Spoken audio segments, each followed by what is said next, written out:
জুয়েল ভাই, আপনার এই পুকুরটা কত শতক? এটা 22 শতক জমির মধ্যে পানি আছে। ভিতরটা 22 শতক, পানি আছে 22 শতক। হ্যাঁ বুঝতে পারছি। আর গভীরতা কতটুকু? 7 ফিট পানি আছে। 7 ফুট।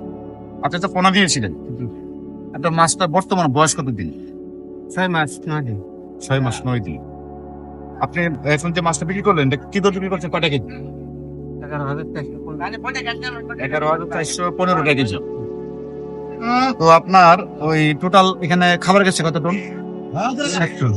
60 টন প্রায় 60 টন খাবারে আপনার প্যাকেট থেকে কত মন মাছ বিক্রি পারে? 150 মন প্যাকেট। তো এখন আপনি এখানে টোটাল বিনিয়োগ করছেন কত? খরচ কত হয়েছে আপনার? 9 লাখ প্লাস। 9 লাখ প্লাস। তাহলে বিক্রিটা কত আসতে পারে? 18 আশা করি। আপনি তো এটা চতুর্থ ব্যাচ। গত বছর কত টাকা লাভ হয়েছিল আপনার? গত বছর 10 লক্ষ টাকা লাভ হয়েছিল। 18 লক্ষ টাকা বিক্রি ছিল, তার মধ্যে 8 লক্ষ টাকা খরচ ছিল। আপনার গত বছর 10 লক্ষ টাকা লাভ হয়েছিল। এখন এই যে অধিক ঘনত্ব শিং চাষ আপনি করছেন, এটার পেছনে আপনাকে কেউ কি সহায়তা করেছে? হ্যাঁ, একজন চাষি আমাদের এলাকার বড় ভাই, ওনার সহযোগিতা করেছে এবং আমাদের ডাক্তার আছে মফিদুল ভাই, আব্দুল বিদ্যুৎ। তারাই আপনাকে সার্বিকভাবে সহায়তা করেছে এই মাছটা এই পর্যন্ত উৎপাদন করে নিয়ে আসার জন্য। পরবর্তী বেচে আপনি কি করবেন? প্ল্যান কি আপনি? যাতে আরো আরেকটু ডেনসিটি বাড়ানো যায়।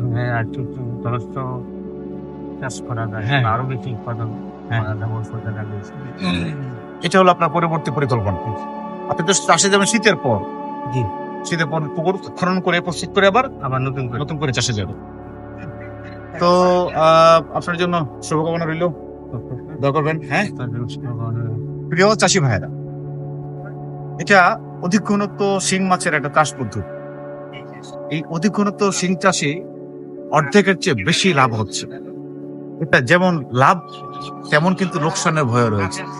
এই পদ্ধতি যদি আপনি ভালো করে প্রপার ভাবে না জানেন, না জেনে যদি আপনি চাষে যান, তাহলে কিন্তু লসে পড়ে যাবে।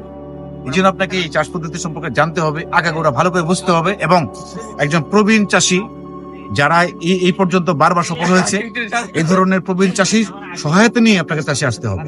উনি আপনাকে সময়ে সময় পরামর্শ দিয়ে আপনাকে হেল্প করবে, এবং পাশাপাশি একজন ডাক্তার আপনাকে রাখতে হবে, যে ডাক্তার আপনাকে পিএইচ ইউমোনিয়া রোগবালাইয়ের ক্ষেত্রে ছোটখাটো সমস্যা হলে উনি যেন ওষুধপত্র দিয়ে আপনাকে হেল্প করতে পারে। তাছাড়াও এই চাষ পদ্ধতিটা মাঠ পর্যায়ে আপনারা এসে দেখবেন, যে যারা চাষ করছে তারা মাঠ পর্যায়ে কিভাবে চাষটা করছে, এটা কিভাবে পানি দিতে হয়, কিভাবে খাবার দিতে হয়, ওষুধপত্র কিভাবে প্রয়োগ করতে হয়, পুকুরের পরিচর্যা, পরিবেশ, সার্বিক ব্যবস্থাপনাটা কিরকম রয়েছে, সেটা আপনাকে অবশ্যই মাঠ পর্যায়ে এসে দেখতে হবে, জানতে হবে, তারপর আপনাকে চাষে যুক্ত হবে। প্রিয় চাষী ভাইরা, এই পুকুরের পূর্ণাঙ্গ পদ্ধতি নিয়ে চাষ পদ্ধতি একটা প্রতিবেদন আমি তৈরি করেছি আমার ইউটিউব চ্যানেল ক্যাটফিশ ভিডিওতে। আমার ইউটিউব চ্যানেল ক্যাটফিশ ভিডিওতে গেলে আপনারা চাষ পদ্ধতির পূর্ণাঙ্গ প্রতিবেদনটা পেয়ে যাবেন। এবং সকলে আমার জন্য দোয়া করবেন। ভালো থাকবেন সকলে। আপনাদের সকলে সুস্বাস্থ্য এবং দীর্ঘায়ু কামনা করছি। আসসালামু আলাইকুম।